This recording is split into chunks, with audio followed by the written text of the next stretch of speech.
திருச்சபை ஊழியர் pastor Suri Stephen அவர்களை கர்த்தர் தெரிந்து கொண்டு கடந்த 25 வருடங்களாக பல்லாயிரக்கணக்கான மக்களுக்கு உபயோகப்படுத்தி வருகிறார். அவருடைய பாடல்கள், துதி ஆராதனைகள், தீர்க்க தரிசனங்கள் மற்றும் தேவ செய்தியின் மூலமாக பல ஜனங்கள் விடுதலையும் சுகத்தையும் பெற்று வருகிறார்கள். இம்மகத்தான ஊழியத்தை உங்கள் ஜெபத்தினால் தாங்குங்கள்.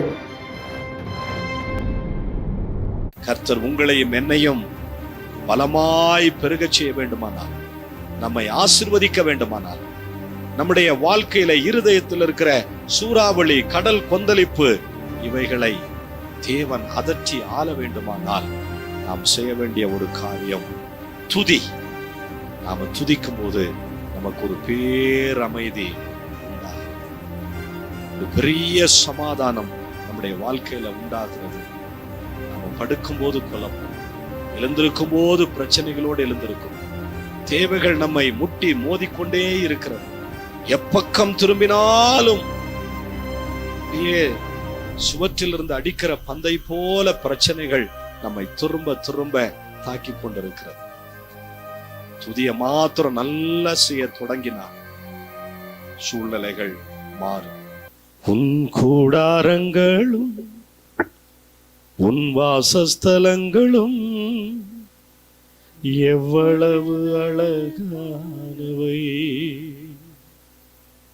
உன் கூடாரங்களும் உன் வாசஸ்தலங்களும் எவ்வளவு அழகானவை. அவை எவ்வளவு அழகானவை. இஸ்ரவேலே,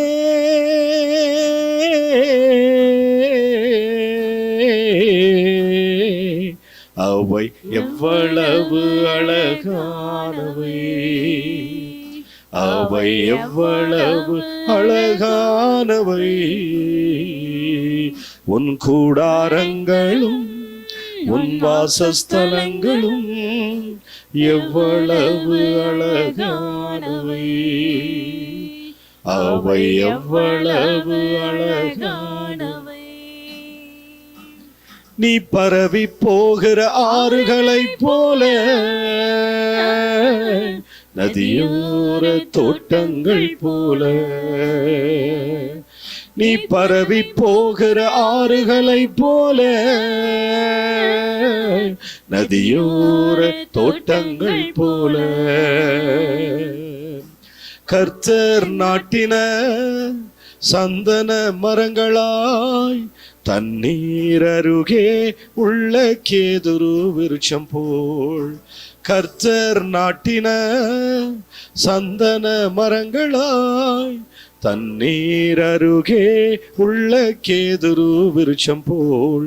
உன் கூடாரங்களும் உன் வாசஸ்தலங்களும் எவ்வளவு அழகானவை. உன் கூடாரங்களும் உன் வாசஸ்தலங்களும் எவ்வளவு அழகானவை. அவை எவ்வளவு அழகானவை. பரவி போகிற ஆறுகளைப் போல, நதியோர தோட்டங்கள் போல. நீ பரவி போகிற ஆறுகளைப் போல, நதியோர தோட்டங்கள் போல. கர்த்தர் நாட்டின சந்தன மரங்களாய், தண்ணீர் அருகே உள்ள கேதுரு விருட்சம் போல். கர்த்தர் நாட்டின சந்தன மரங்களாய், தண்ணீர் அருகே உள்ள கேதுரு விருட்சம் போல். உன் கூடாரங்களும் உன் வாசஸ்தலங்களும் எவ்வளவு அழகானவை. உன் கூடாரங்களும் உன் வாசஸ்தலங்களும் எவ்வளவு அழகானவை. அவை எவ்வளவு அழகானவை. உன் ஊற்று கண்களில் தண்ணீர்கள் பாயும், வித்துக்கள் தண்ணீர்களால் பரவும். உன் ஊற்று கண்களில் தண்ணீர்கள் பாயும். வித்துக்கள் தண்ணீர்களால் பரவும். ஆகாகை பார்க்கிலும் மிகவும் உயர்வாய், பாலைவனத்திலும் பேரிச்சம் மரங்களாய். ஆமானை பார்க்கிலும் மிகவும் வளருவாய், பாலைவனத்திலும் பேரிச்சம் மரங்களாய். உன் கூடாரங்களும் உன் வாசஸ்தலங்களும் எவ்வளவு அழகானவை. உன் கூடாரங்களும் உன் வாசஸ்தலங்களும் எவ்வளவு அழகானவை. அவை எவ்வளவு அழகானவை. காண்டாமிருகத்திற்கொத்த உன் வேலன், கர்த்தரின் வல்லமை உனக்குள்ளே உண்டு. காண்டாமிருகத்திற்கொத்த உன் வேலன், கர்த்தரின் வல்லமை உனக்குள்ளே உண்டு. ஜாதிகளை ஜெயித்து அவன் எலும்புகளை நொறுக்கி, உன் அம்புகளினால் ஜெயம் எடுப்பாய். ஜாதிகளை ஜெயித்து அவன் எலும்புகளை நொறுக்கி, அம்புகளினால் ஜெயம் எடுப்பாய். உன் கூடாரங்களும் உன் வாசஸ்தலங்களும் எவ்வளவு அழகானவை. உன் கூடாரங்களும் உன் வாசஸ்தலங்களும் எவ்வளவு அழகானவை. அவை எவ்வளவு அழகானவை. சிங்கம் போல எழும்பிடுவாய் நீ, சிங்கம் போல ஜெயித்திடுவாய் நீ. சிங்கம் போல எழும்பிடுவாய் நீ, சிங்கம் போல ஜெயித்திடுவாய் நீ. உன்னை ஆசீர்வதிப்பவன் ஆசிரை பெறுவான், உன்னை சபிப்பவன் சபிக்கப்பட்டவன். உன்னை ஆசீர்வதிப்பவன் ஆசிரை பெறுவான், உன்னை சபிப்பவன் சபிக்கப்பட்டவன். உன் கூடாரங்களும் உன் வாசஸ்தலங்களும் எவ்வளவு அழகானவை. உன் கூடாரங்களும் உன் வாசஸ்தலங்களும் எவ்வளவு அழகானவை. அவை எவ்வளவு அழகான. இஸ்ரவேலே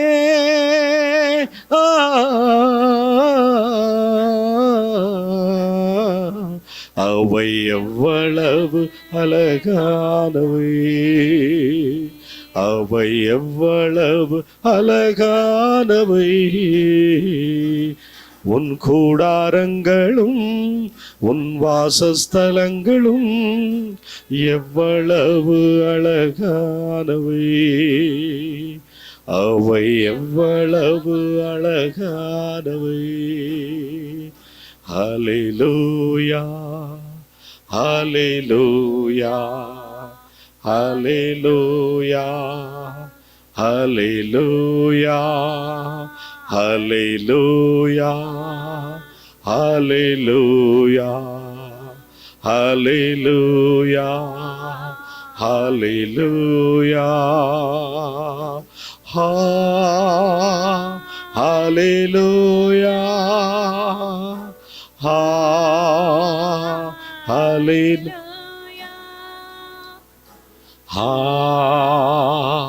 ஹல்லேலூயா,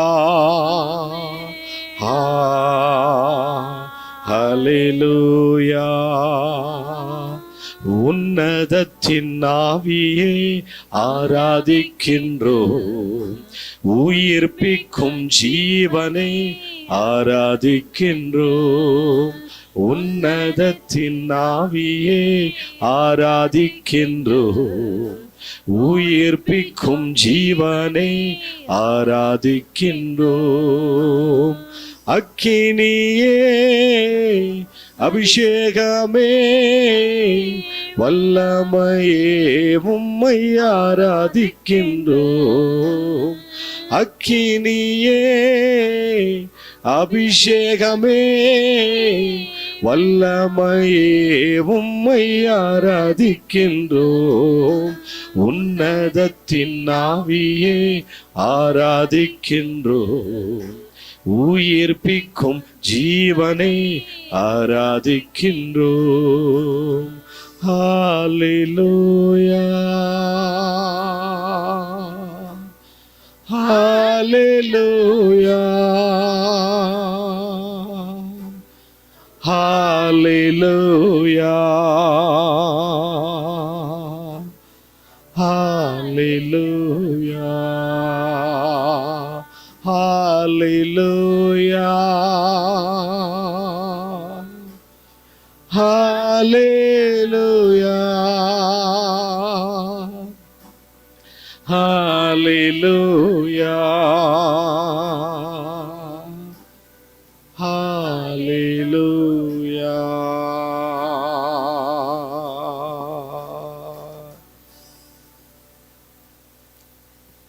வேதம் சொல்கிறது, இந்த ஜனத்தை எனக்கென்று ஏற்படுத்தினேன், இவர்கள் என்னுடைய துதியை சொல்லி வருவார்கள். என் துதியை விக்கிரகங்களுக்கும் என் மகிமையை வேறு ஒருவனுக்கும் கொடேன் என்று ஆண்டவர் சொல்லும்போது, நம்மை உண்டாக்கின கர்த்தருக்கு முன்பாக நாம் பணிந்து குனிந்து முழங்கால் படியிட கடவோம். வாருங்கள். இஸ்ரவேலின் துதிகளுக்குள்ளே வாசமாயிருக்கிற தேவரீர் பரிசுத்த. ஸ்தோத்திர பலியிடுகிறவன் என்னை மகிமைப்படுத்துகிறான். பகைஞனையும் பலிகாரனையும் அடக்கி போட குழந்தைகள் பாலகர் வாயினாலே துதி என்கிற பலனை உண்டு பண்ணினார் என்று வேதத்தில் வாசிக்கிறோம். அப்படியானால் இன்றைக்கு நாம் துதிக்கும் போது, துதி செய்யும் போது என்ன மாற்றங்கள் நம்முடைய வாழ்க்கையில நிகழப்போகிறது என்பதை குறித்து உங்களுக்கு சொல்லும்படியாக நான் விரும்புகிறேன். துதிய நாம சாதாரணமா நினைச்சுக்க கூடாது.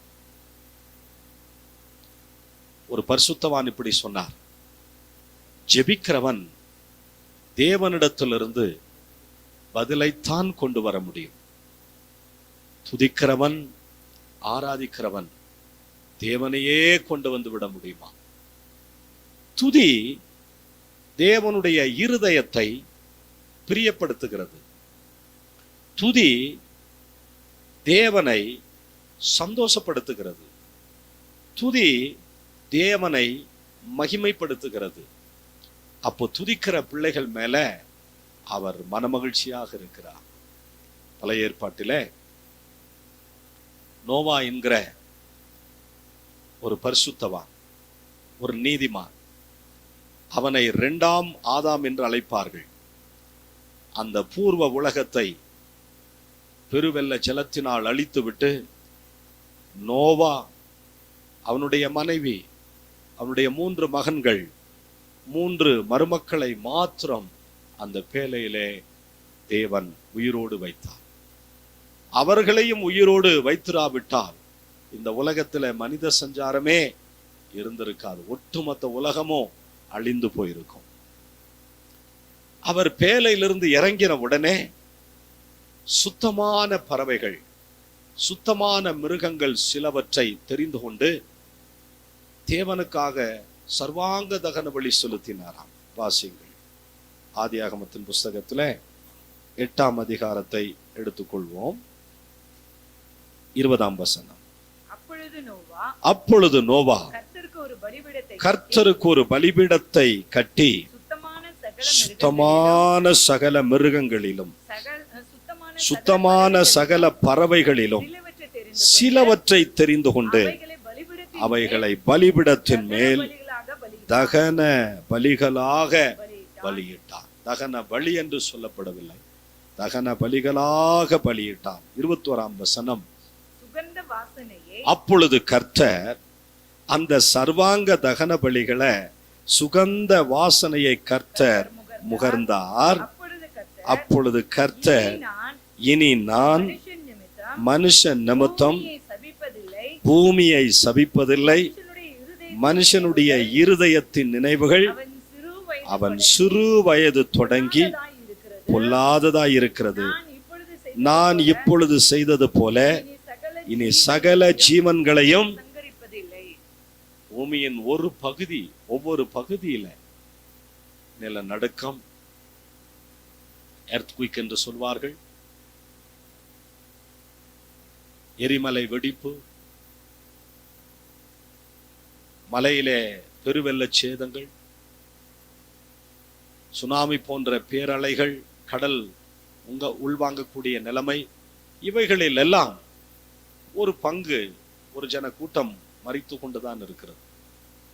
ஆனால் பூர்வ உலகத்தையும் பூர்வ மனுக்குலத்தையும் அழிப்பதில்லை என்று யாருக்காக, யாரை கொண்டு, எது நிமித்தமாக தேவன் வாக்கு கொடுத்தார் என்று சொன்னால், நோவா செலுத்தின சர்வாங்க தகன பலிகளை சுகந்த வாசனையாக முகர்ந்து கொண்டு அப்பொழுது இந்த உடன்படிக்கையை ஆண்டவர் ஏற்படுத்தினார்.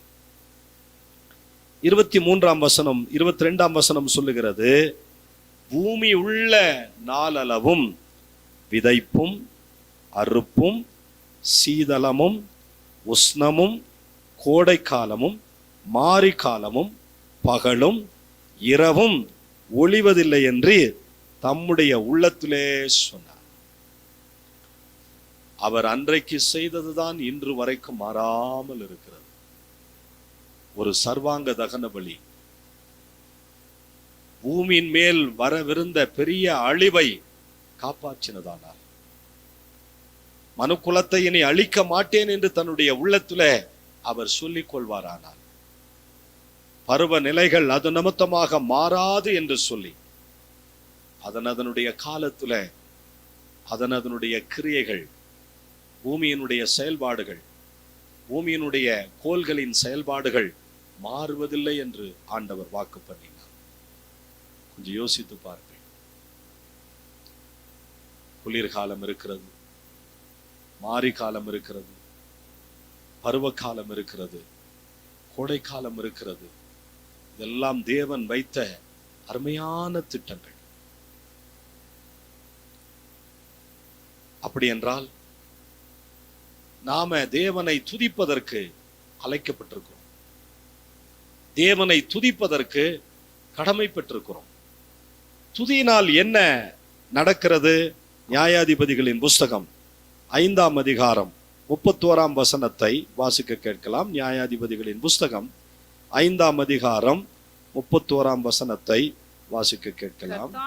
கர்த்தாவே, உம்மை பகைக்கிற யாவரும் இப்படியே அழிய கடவர்கள், அவரில் அன்பு கூறுகிறவர்களோ வல்லமையோடு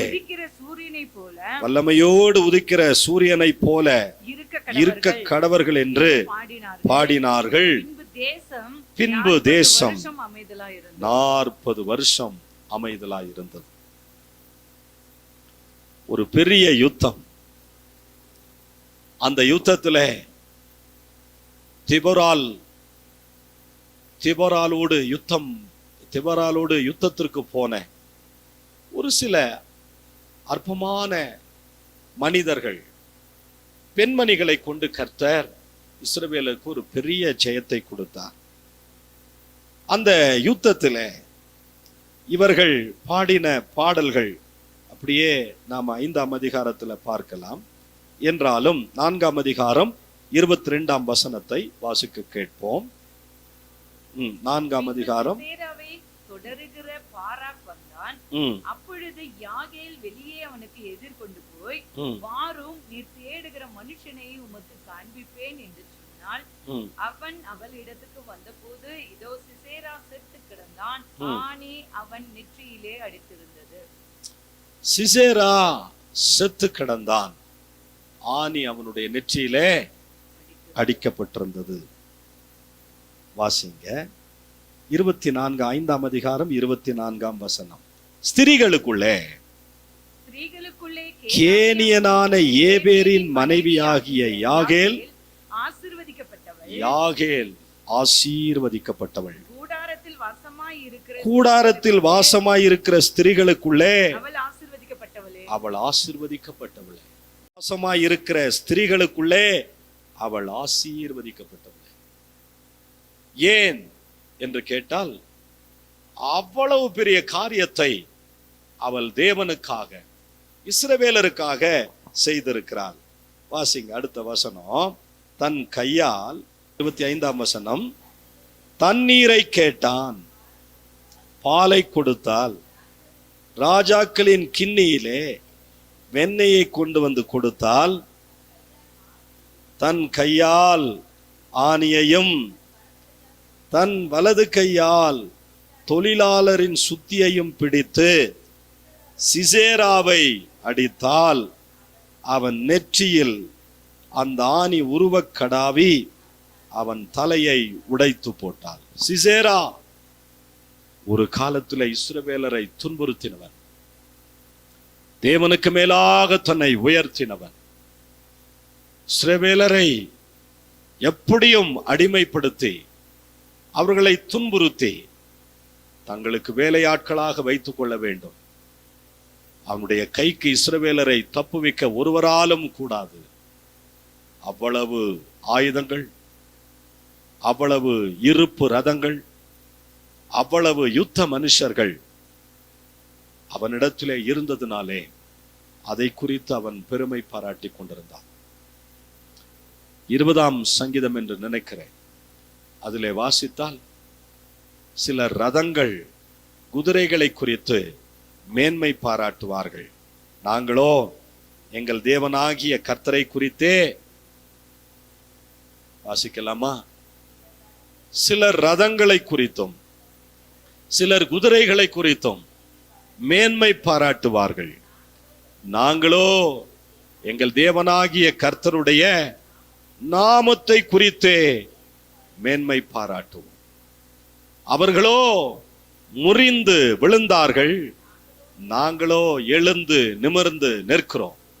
ஆண்டவருடைய நாமத்தை மேன்மைப்படுத்துகிறவர்கள், ஆண்டவருடைய நாமத்தை உயர்த்துகிறவர்கள், ஆண்டவருடைய நாமத்தை கனம் பண்ணுகிறவர்கள் இந்த உலகத்திலே கட்டாயம் ஜெயிப்பார்கள். செங்கடலை நீர் பிளந்து உந்தன் ஜனங்களை நடத்தி சென்றீ. செங்கடலை நீர் பிளந்து உந்தன் ஜனங்களை நடத்தி சென்றீ. நீர் நல்லவர் சர்வ வல்லவர் என்றும் வாக்கு மாறாதவர். நீர் நல்லவர் சர்வ வல்லவர் என்றும் வாக்கு மாறாதவர். உமக்கொப்பானவர் யார்? உமக்கொப்பானவர் யார்? வானத்திலும் பூமியிலும் உமக்கொப்பானவர் யார்? எகிப்தியனுடைய இராணுவத்தினாலும் அவனுடைய ரதங்களாலும் அவனுடைய குதிரைகளாலும் பார்வோனாலும் நான் மகிமைப்படுவேன் என்று சொல்லி இஸ்ரவேலருக்கு பெரும் பாதையை திறந்து கொடுத்தார். அதுதான் செங்கடலை இரண்டாக பிளந்தது. செங்கடலை இரண்டாக பிளந்து இஸ்ரவேல் ஜனங்களை அவர் வெட்டாந்தரையிலே நடத்தி அக்கறை சேரும்படியாக செய்தார். பார்வோனும் அவனுடைய ரதங்களும் அவனுடைய குதிரைகளும் அப்படியே செங்கடலின் வழியாக அவர்கள் இஸ்ரவேலரை துரத்தும்படியாக செய்தார். அவர்கள் நடு கடலிலே வந்தவுடனே மோசேயினுடைய கையிலே காணப்பட்ட கோலை எடுத்து செங்கடலை மூடும்படியாக செய்தார்.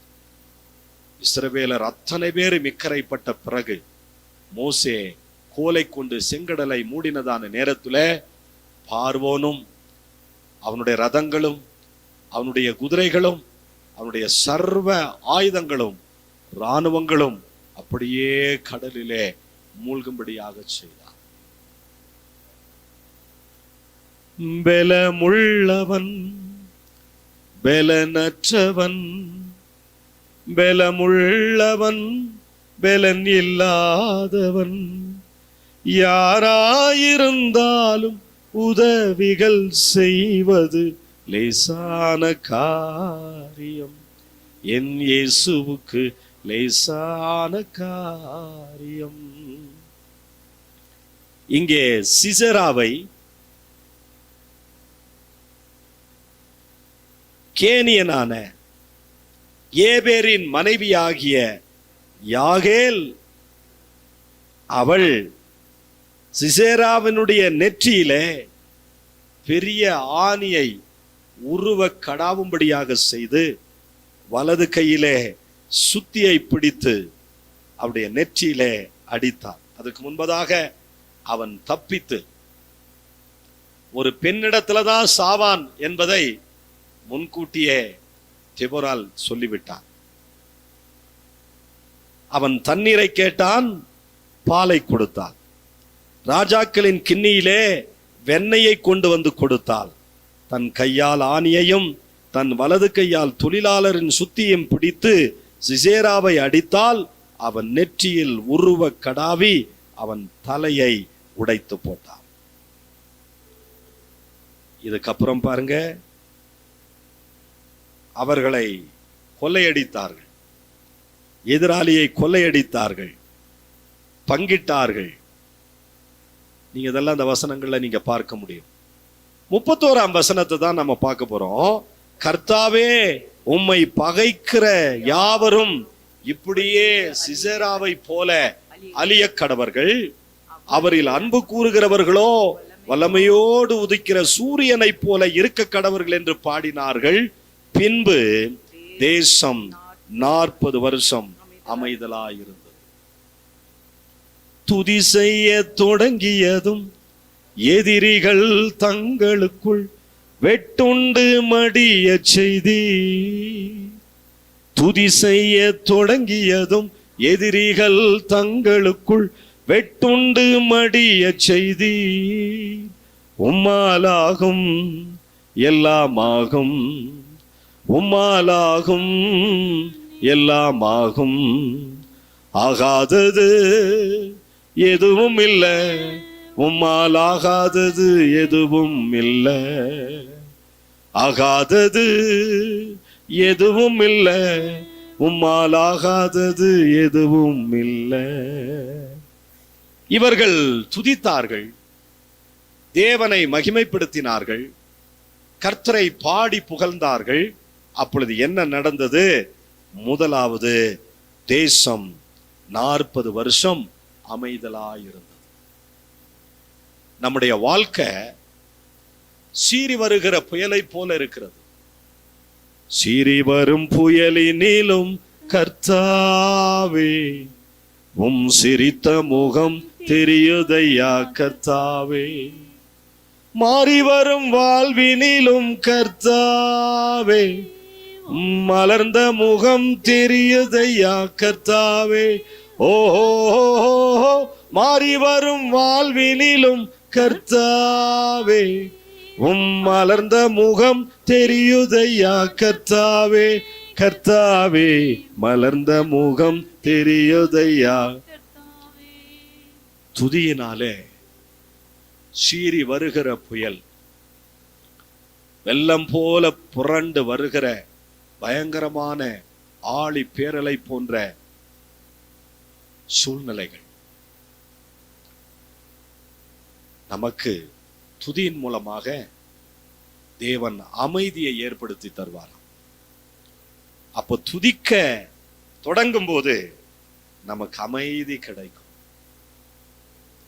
அவருடைய பிரசன்ஸ், அவருடைய பீஸ் ஆஃப் மைண்ட். இன்னைக்கு சமாதானம் இல்லாம எவ்வளவு பேர் தத்தளித்து கொண்டிருக்கிறார்கள். இன்றைக்கு ஒரு காணொலியை பார்த்தேன். மனைவிக்கும் குழந்தைகளுக்கும் நேரம் இல்லாமல், நேரம் கொடுக்காமல் ஓடி ஓடி உழைத்து ஒரு பெரிய கம்பெனியை ஆரம்பித்து CEO, வருடத்திற்கு 7.5 கோடி சம்பாத்தியத்தை உடையவர். அமைதலுள்ள வாழ்க்கை வாழலாம், மனைவி பிள்ளைகளோடு கூட சேர்ந்து வாழலாம் என்று சொல்லுகிற போது அந்த அமைதியான சூழல் மாறி மனைவி விவாகரத்தை பெற்றுக்கொண்டு பிள்ளையும் மனைவியும் தனியாக சென்று விட்டார்கள்.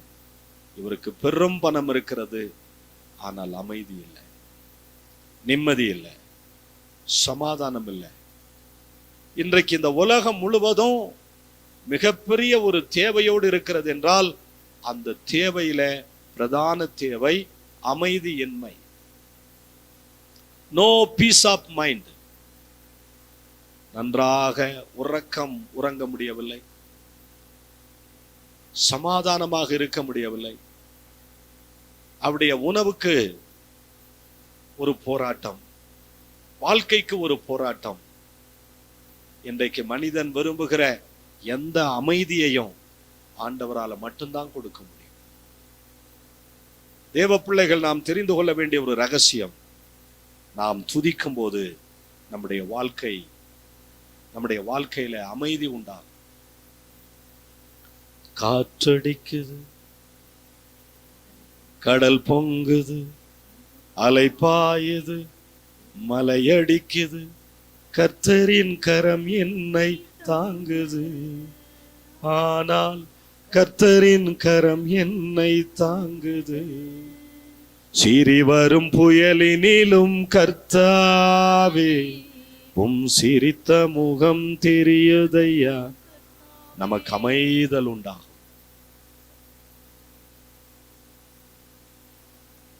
இயேசுவும் சீசர்களும் படவிலே பிரயாணம் பண்ணுகிற போது அவர் கப்பலின் பின்னணையத்திலே படுத்து கொண்டிருக்கிற போது பெரிய கடல் கொந்தளிப்பு ஏற்பட்டது. மூழ்கி போவோம் என்று பயந்து ஆவேசம் என்று எண்ணுகிறதான நேரத்திலே இயேசுவை எழுப்பிவிட்டார். அற்ப விசுவாசிகளே, ஏன் பயப்பட்டீர்கள் என்று சொல்லி அந்த காற்றையும் கடலையும் அதட்டினாராம். எங்கும் ஒரு பெரிய அமைதி உண்டானது. நம்முடைய வாழ்க்கை படகிலே கொந்தளிப்பு இருக்கிறதா? நன்றாக துதிக்க நாம் கற்றுக்கொள்வோம். அப்படி துதிக்க கற்றுக்கொண்டால் நம்முடைய வாழ்க்கை அமைதியாக இருக்கும், நம்முடைய வழிகள் செவ்வையானதாக இருக்கும், நம்முடைய முயற்சிகள் அது இன்பமானதாக இருக்கும், நம்முடைய ஆகாரம் அது நமக்கு செரிமானம் உள்ளதாக இருக்கும். நம்முடைய பிரயாசங்கள் எல்லாவற்றிலேயும் ஆண்டவர் நல்ல பலனை கொடுக்க அவர் போதுமானவர். நாம துதிக்க கற்றுக்கொள்ளணும். காலையில ஒருவர் சொன்னார், சென்னையில ஒரு குறிப்பிட்ட சபை 100 ஏக்கர் நிலத்தை வாங்கி இருக்கிறாங்களாம். அவங்களுக்கு தெரிந்ததெல்லாம் வெறும் ஸ்தோத்திரம்.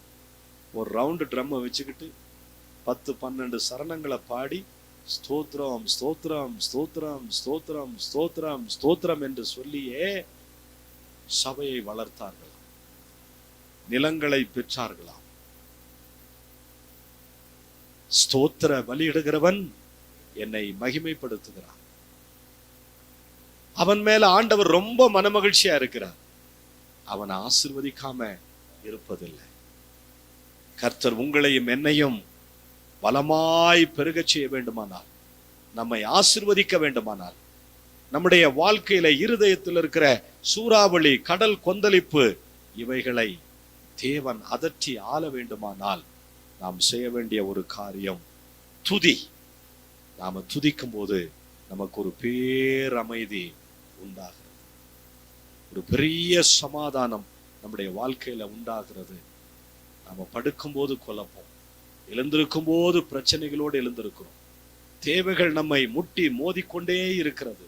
எப்பக்கம் திரும்பினாலும் அப்படியே சுவற்றிலிருந்து அடிக்கிற பந்தை போல பிரச்சனைகள் நம்மை திரும்ப திரும்ப தாக்கி கொண்டிருக்கிறது. துதிய மாத்திரம் நல்லா செய்ய தொடங்கினார், சூழ்நிலைகள் மாறும். நீர் வந்தார் சூழ்நிலை மாறுமே, முடியாததும் சாத்தியமாகுமே. நீர் வந்தால் சூழ்நிலை மாறுமே, முடியாததும் சாத்தியமாகுமே. நிறைவே நீர் வாருமே, நிறைவே நீர் போதுமே. நவரே நிறைவே நீர் போதுமே, நிறைவே நீர் வேண்டுமே. ஆவியானவரே. துதிக்க கற்றுக்கொள்வோம். எல்லா பிரச்சனைகளும் மாறும், எல்லா கோளாறுகளும் மாறும், எல்லா குறைவையும் ஆண்டவர் நிறைவு செய்வார். இரண்டாவதாக ஒரு வசனத்தை வாசிக்கலாம். யோசுவா 6ஆம் அதிகாரம் 20ஆம் வசனம். யோசுவா 6ஆம் அதிகாரம் 20ஆம் வசனத்தை வாசித்து ஜீசஸ். எக்காலங்களை ஊதுகையில் ஜனங்கள் ஆர்ப்பரித்தார்கள். எக்கால சத்தத்தை ஜனங்கள் கேட்டு மகா ஆரவாரத்தோடு முழங்குகையில் அலங்கம் இடிந்து விழுந்தது. உடனே ஜனங்கள் அவரவர் தங்களுக்கு நேராக பட்டணத்தில் ஏறி பட்டணத்தை பிடித்தார்கள். துதியினாலே தடைகள் விலகும். 6ஆம் அதிகாரம் 1ஆம் வசனம் சொல்கிறது, எரிகோ இஸ்ரவேல் புத்திரருக்கு முன்பாக அடைக்கப்பட்டிருந்தது. ஒருவரும் வெளியே போகவும் இல்லை, ஒருவரும் உள்ளே வரவும் இல்லை. எரிகோ பட்டணம் அவ்வளவு பாதுகாப்பான பட்டணம் என்று அவர்கள் எண்ணினார்கள். இஸ்ரவேல் ஜனங்கள் எரிகோவை கடக்க வேண்டும். பாருங்க 15ஆம் வசனத்தை வாசிங்க. 7ஆம் நாளில் கிழக்கு விழுக்கும் போது எழுந்திருந்து அந்த பிரகாரமே பட்டணத்தை 7 தரம் சுற்றி வந்தார்கள். அன்றைய தினத்தில் மாத்திரம் 7 தரம் சுற்றினார்கள். அகலமான மதில், பாதுகாப்பான பட்டணம். அவ்வளவு சீக்கிரம் எரிகோ மதில வீழ்த்தவே முடியாது. இஸ்ரவேலர் கையில யுத்த ஆயுதங்கள் எதுவுமே கிடையாது. அவர்களை அந்த எரிகோ மதிலை சுற்றிலும் சுற்றி வர சொன்னார், துதிக்கும்படியாக சொன்னார்.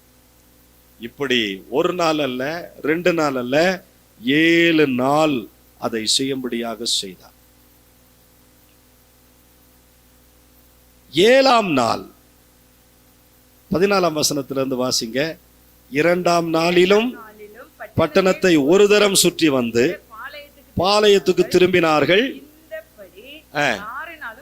6 நாள் அந்த எரிகோ பட்டணத்தை ஒவ்வொரு முறை சுற்றி வந்தாங்க. எப்படி சுற்றி வந்தாங்க? துதித்து கொண்டு வந்தார்கள், ஸ்தோத்திரம் பண்ணி கொண்டு வந்தார்கள், தேவனை புகழ்ந்து கொண்டு வந்தார்கள். 7ஆம் நாளில் அதிகாலமே கிழக்கு வெளுக்கும் போது எழுந்திருந்து அந்த பிரகாரமே பட்டணத்தை 7 தரம் சுற்றி வந்தார்கள். ஒரு நாளைக்கு 1 தடவை பட்டணத்தை சுற்றி வரணும். 6 நாள் 6 முறை சுற்றி வந்தாங்க. 7ஆம் நாள் அந்த பட்டணத்தை 7 முறை சுற்றி வந்தார்கள். அன்றைய தினம் மாத்திரம் பட்டணத்தை 7 தரம் சுற்றி வந்தார்கள். 16ஆம் வசனம் சொல்கிறது, 7ஆம் தரம் ஆசிரியர் எக்காலங்களை ஊதுகையில் யோசுவா ஜனங்களை நோக்கி, ஆர்ப்பரியுங்கள், பட்டணத்தை கர்த்தர் உங்கள் கையில் ஒப்பு கொடுத்தார். அப்ப துதியினாலே இஸ்ரவேலருக்கு காணப்பட்ட பெரிய தடை நீங்கினது. நம்முடைய வாழ்க்கையிலும் எரிகோ மதிலும் முன்னே வந்தாலும் இயேசு முந்தன் முன்னே செல்கிறார். எரிகோ மதிலும் முன்னே வந்தாலும் இயேசு முந்தன் முன்னே செல்கிறார். பாடிடுவோம், துதித்திடுவோம், பாதைகள் கிடைத்துவிடும். பாடிடுவோம், துதித்திடுவோம், பாதைகள் கிடைத்துவிடும். நன்றியால் துதி பாடு, நம் இயேசுவை உள்ளத்தால் என்றும் பாடு.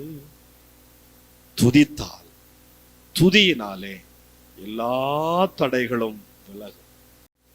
துதிப்பேன் துதிப்பேன், துதித்துக் கொண்டே இருப்பேன். துதிப்பேன் துதிப்பேன், துதித்துக் கொண்டே இருப்பேன்.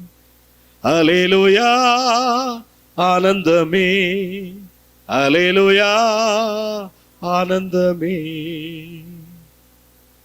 ஜெபம் செய்வோம். அன்பும் இரக்கமும் தயவும் நிறைந்த நல்ல பிதாவே, இந்த நல்ல வேளைக்காக நன்றி. இந்த வார்த்தைகளினுடைய தொடர்ச்சியை நாங்கள் மீண்டும் தொடர்ச்சியாக கேட்க எங்களுக்கு உதவி செய்யும். உடைய நாமத்தை மாத்திரம் மகிமைப்படுத்தும். அந்த பிள்ளைகளுக்காய் ஸ்தோத்திரம். துதித்த பிள்ளைகளுக்காக நன்றி, ஜெபித்த பிள்ளைகளுக்காக நன்றி, உபவாசத்தில் கலந்து கொண்ட ஒவ்வொருவருக்காய் நன்றி, கலந்து கொள்ளாத ஒவ்வொருவருக்காக நன்றி. ஒவ்வொருவரையும் கர்த்தர் ஆசீர்வதி, சமாதானத்தோடு வழி அனுப்புகிறார்கள். இயேசு கிறிஸ்துவின் விலையேற பெற்ற நாமத்தில் ஜெபிக்கிறோம் எங்கள் நல்ல பிதாவே, ஆமென். அருமையான கர்த்தருடைய பிள்ளைகளே, தொடர்ந்து இந்த தொலைக்காட்சி நிகழ்ச்சியை பாருங்கள், ஆதரியுங்கள், ஜெபியுங்கள். உங்களால் முடிந்த காணிக்கைகளை இந்த தொலைக்காட்சிக்கு என்று கொடுத்து உதவி செய்யுங்கள். நீங்கள் போன்பே, ஜிபே, அக்கௌண்ட் டிரான்ஸ்ஃபர் மூலமாக கூட இந்த ஊழியங்களை நீங்கள் நேசிக்க முடியும்.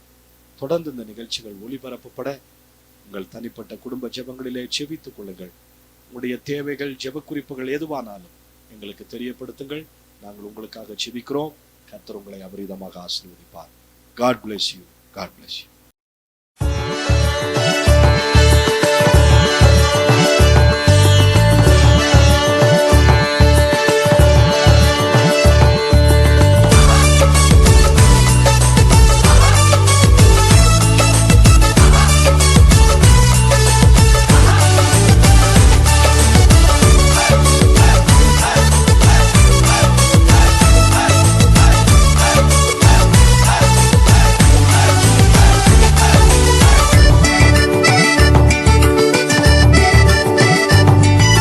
கூடாரங்களும் உன் வாசஸ்தலங்களும் எவ்வளவு அழகானவை.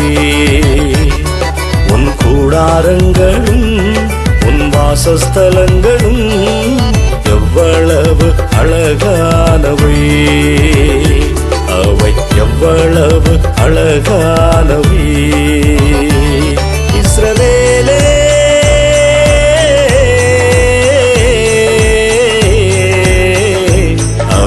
எவ்வளவு அழகானவை. அவை எவ்வளவு அழகானவை. உன் கூடாரங்களும் உன் வாசஸ்தலங்களும் எவ்வளவு அழகானவை.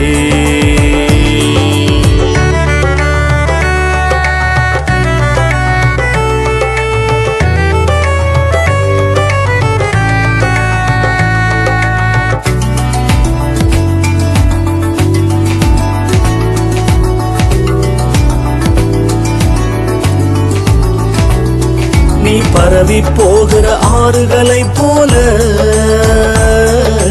நதியோர தோட்டங்கள் போல. நீ பரவி போகிற ஆறுகளைப் போல, நதியோர தோட்டங்கள் போல. கர்த்தர் நாட்டின சந்தன மரங்களா, தண்ணீர் அருகே உள்ள கேதுரு விருட்சம் போல். கர்த்தர் நாட்டின சந்தன மரங்களா, தண்ணீர் அருகே உள்ள கேதுரு விருட்சம் போல். உன் கூடாரங்களும் உன் வாசஸ்தலங்களும் எவ்வளவு அழகானவை. அவை எவ்வளவு அழகானவை.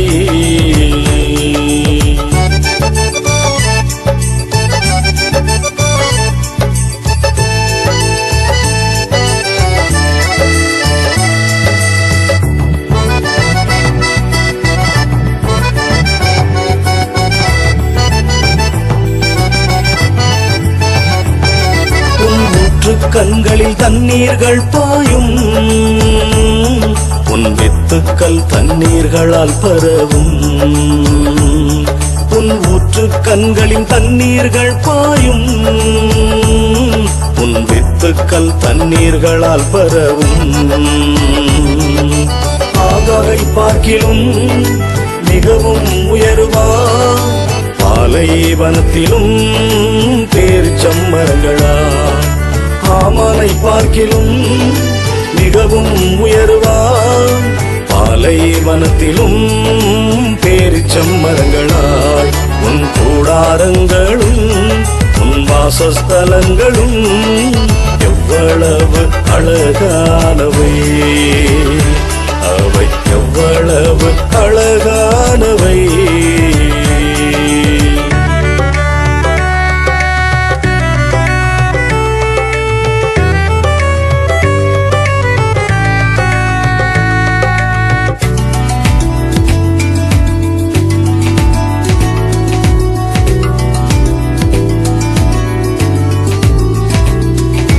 சிங்கம் போல எழும்பிடுவாய் நீ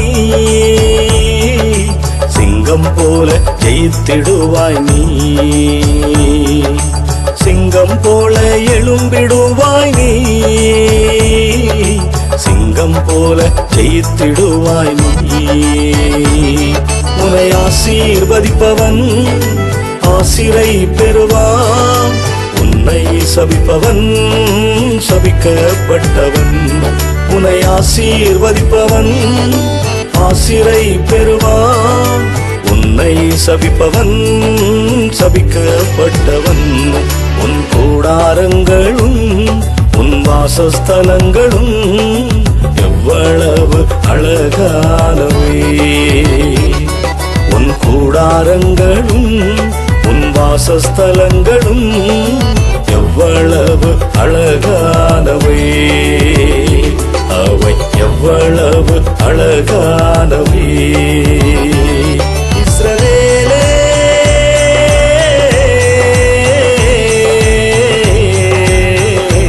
அவை எவ்வளவு அழகானவை அவை எவ்வளவு அழகானவை உன் கூடாரங்களும் உன் வாசஸ்தலங்களும் எவ்வளவு அழகானவை அவை எவ்வளவு அழகானவை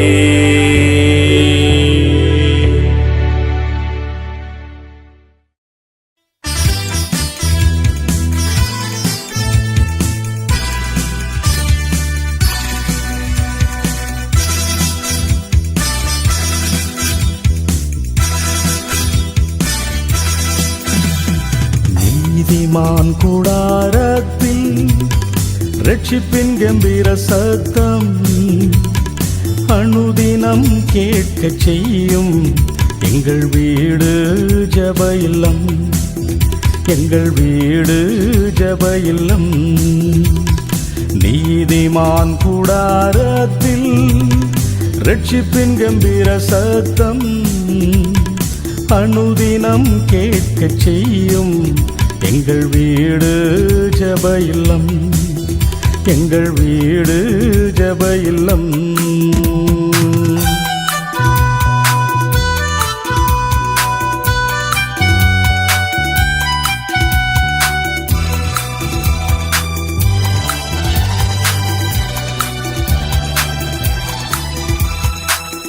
குடும்பமாய் உயர்த்துவோம் கூடியாய் துதித்திடுவோம் குடும்பமாய் உயர்த்துவோம் கூடியாய் துதித்திடுவோம் கூடியேவும் நாமத்தை போற்றி பாடி மகிழ்ந்திடுவோம் கூடியேவும் நாமத்தை போற்றி பாடி மகிழ்ந்திடுவோம் நீதிமான் கூடாரத்தில் ரட்சிப்பின் கம்பீர சத்தம் அனுதினம் கேட்கச் செய்யும் எங்கள் வீடு ஜெப இல்லம் எங்கள் வீடு ஜெப இல்லம்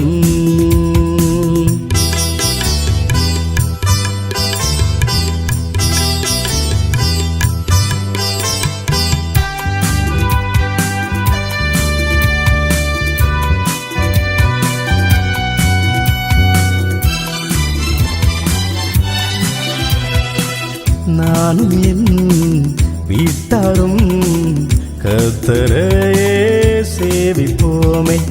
நானும் என் வீட்டாரும் கர்த்தரையே சேவிப்போமே. வசனமே தியானித்து அனுதினமும் ஜெபித்திடுவோம். வசனமே தியானித்து அனுதினமும் ஜெபித்திடுவோம். நீதிமான் கூடாரத்தில் ரட்சிப்பின் கம்பீர சத்தம் அனுதினம் கேட்கச் செய்யும். எங்கள் வீடு ஜெப இல்லம், எங்கள் வீடு ஜெப இல்லம்.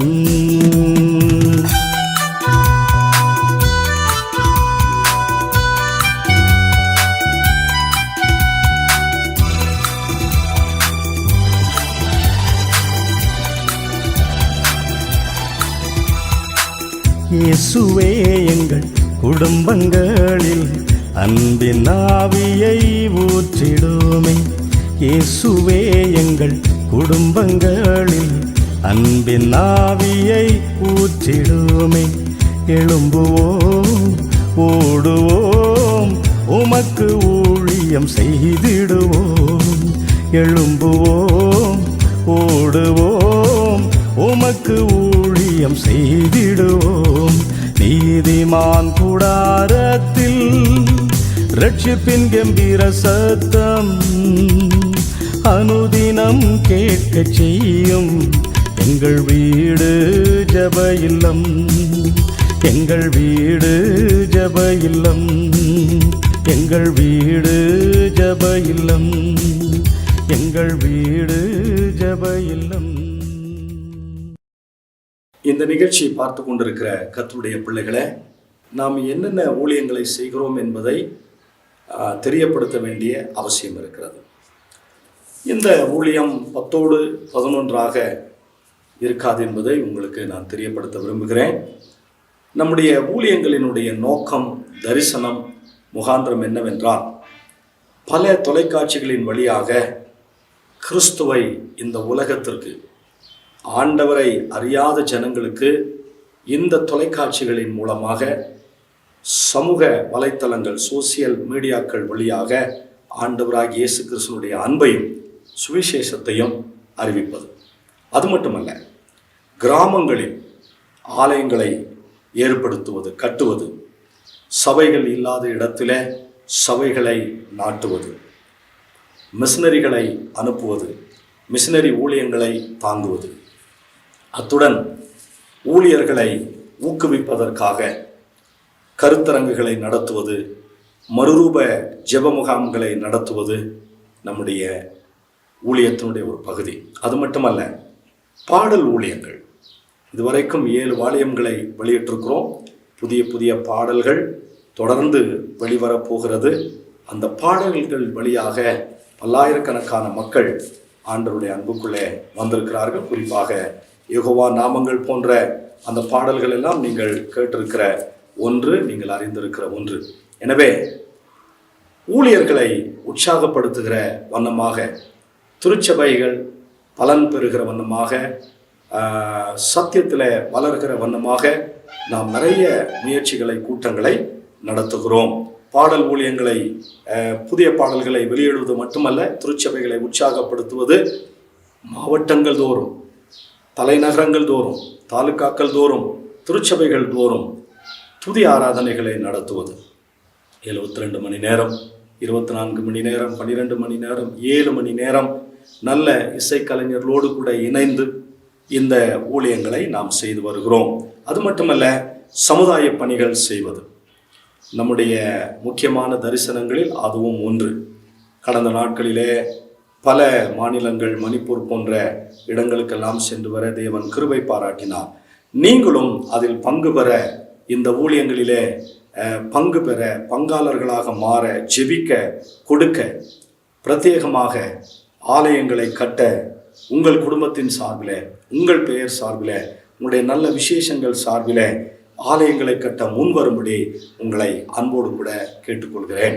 மேலும் இதை பற்றினதான உங்களுக்கு தகவல் அறிய விரும்பினால் எங்களுடைய அலைபேசி எண்களை நீங்கள் தொடர்பு கொள்ளலாம்.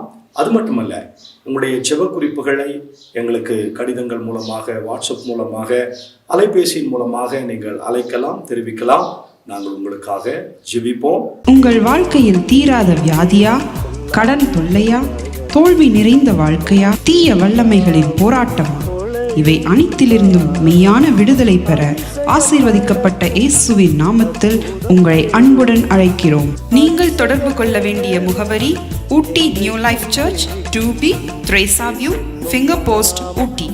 செல் 9430176445, 9361240636. ஆராதிக்க வாருங்கள், ஆசீர்வாதத்தை பெற்று திரும்புங்கள். பரிசுத்த ஆவியோடும் உண்மையோடும் நமது தேவாதி தேவனை ஆராதிக்க, பரலோக பிரசன்னத்தை உணர, ஆவிக்குரிய வாழ்க்கையில் வளர, இன்னும் சிறந்து விளங்க, மெய்யான சத்தியத்தை கண்டுகொள்ள, தேவ சித்தத்தை அறிந்து கொள்ள, இந்த உலகத்தில் வெற்றியுள்ள வாழ்க்கை வாழ ஆராதிப்போம் வாருங்கள். நீங்கள் தொடர்பு கொள்ள வேண்டிய முகவரி Ooty new life church, 2B Theresa view, finger post, ஊட்டி.